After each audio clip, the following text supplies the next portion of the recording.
Hashtag his name was Xander. Hashtag Leela Akon. Hashtag Ilol Kanzin. Hashtag Blake Brockington. These are just a few of many transgender people who felt like their only option was suicide, because suicide is not the only thing they had in common. Xander, a 15-year-old transgender male from Georgia, he told us on Tumblr how he was not supported by his mother through his transition. In fact, he was bullied by her for it. After he died, the transphobia didn't stop.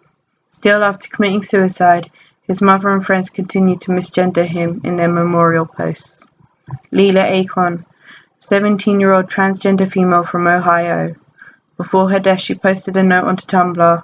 Akon's note explains that she felt like a girl trapped in a boy's body ever since she was 4. Then she cried tears of joy when she learned what transgender meant at 14. After 10 years of confusion, I finally understood who I was, the suicide note reads. I immediately told my mom and she reacted extremely negatively, telling me it was just a phase, that I would never truly be a girl, that God doesn't make mistakes, and that I am wrong. After her death, her mom continued to refer to her as a male and by her birth name. Ilol Kanzin, a 24-year-old transgender female. In her suicide note/video, she begins with, Today is my most beautiful day. I am so happy. Today is going to be another beautiful day for me. She goes on to explain that despite people being friendly to her, she felt as though she had no friends. She explained she felt this way because the people she once called friends violently attacked her the day before she died. Ilol expressed how difficult life was because she was transgender. She said that she could not find work because people wouldn't allow her due to her trans status. It interfered with her life and victimized her.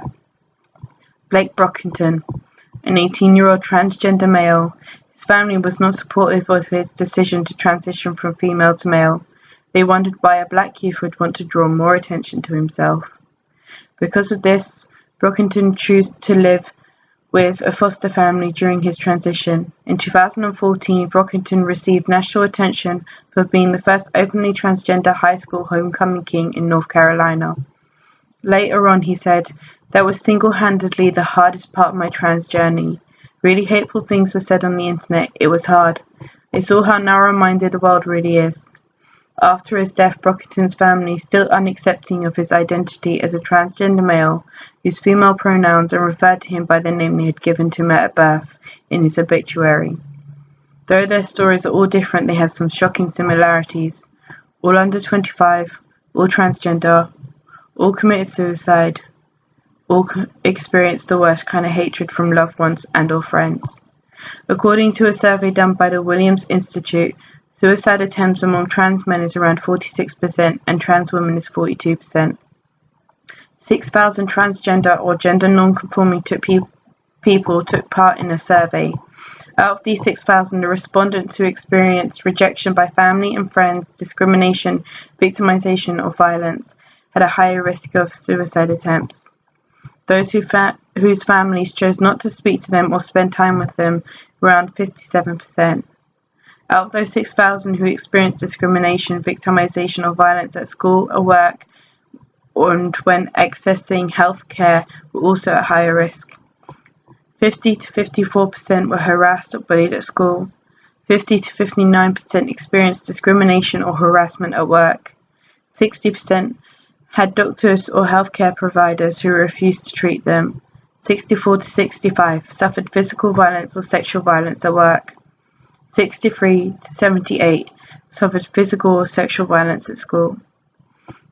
Out of the 6,000, those who were discriminated, victimized, or received violence from law enforcement officers, around 57 to 61 were disrespected or harassed by law enforcement officers. 60 to 70% had suffered physical or sexual violence from law enforcement officers, and finally, out of 6,000, 69% experienced homelessness. These statistics are way too high. As individuals, there's not a lot we can do but educate ourselves and those around us. Educate ourselves on trans issues. Educate ourselves on what the emotional impacts on being transgender are. Educate ourselves on what counts as transphobia. Reach out to someone you know who is transgender and let them know that you support them, that you recognize it must be a difficult process to go through, and that they don't have to go through it alone. Also, speak up when someone exhibits transphobic behavior. These things are relatively simple, but they could change or save a person's life. Also, if you feel suicidal, please call your local suicide prevention line or a trusted friend or family member. If you're at immediate risk of suicide, call an ambulance or go to your nearest emergency room.